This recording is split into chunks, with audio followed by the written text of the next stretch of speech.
அதே ராம் பிருந்தாவனத்தில் வந்து 5 லட்சம் குடிகள் இருந்தாங்க. கிருஷ்ணன் பல கிலோமீட்டர் தூரத்தில் இருந்து தான் புல்லாங்குழல் எடுத்து வாசிக்கிறாரு. அந்த ஓசையானது அந்த 5 லட்சம் ஃபேமிலியில் இருந்த கிருஷ்ண டெவோட்டிஸ்க்கு மட்டும்தான் கேட்டுது.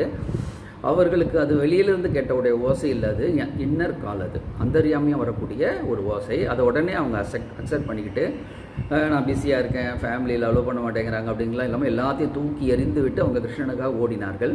அப்போவும் கிருஷ்ணன் ஏற்றுக்கல. திரும்பவும் டெஸ்ட் பண்ணுறான். எதுக்கு வந்தீங்கன்னு கேட்குறாரு. உடனே அவங்க தன்னுடைய முடிவில் உறுதியாக இருந்தாங்க. அப்புறம் தான் பகவான் அவங்களுக்கு கிடைக்கிறாங்க. உடனே அவங்க எல்லாரும் வந்து இந்த சௌபக மதம் அப்படிங்கிறது வந்தது. நான் அடைஞ்சிட்டேன் கிருஷ்ணனை அப்படிங்கிற மாதிரி உடனே பகவான் அந்தர்தானம் ஆகிடுறான். அப்போது அவங்களுக்கு அந்த விரக தாபம் அப்படிங்கிறது வருது. விரகம் அப்படின்னா பிரிவு, தாபம் அப்படின்னுட்டா தவிப்பு.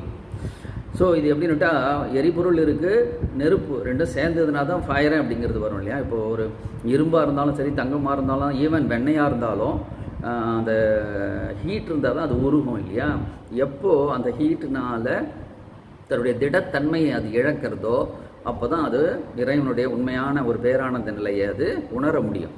அப்போ நான் அப்படிங்கிறது நசிந்து போகும்பொழுது தான், அந்த திடத்தன்மை போகும்பொழுது தான் நமக்கு உண்மையான கிருஷ்ண உணர்வு அப்படிங்கிறது நமக்கு கிடைக்கும். ராதே ராதே.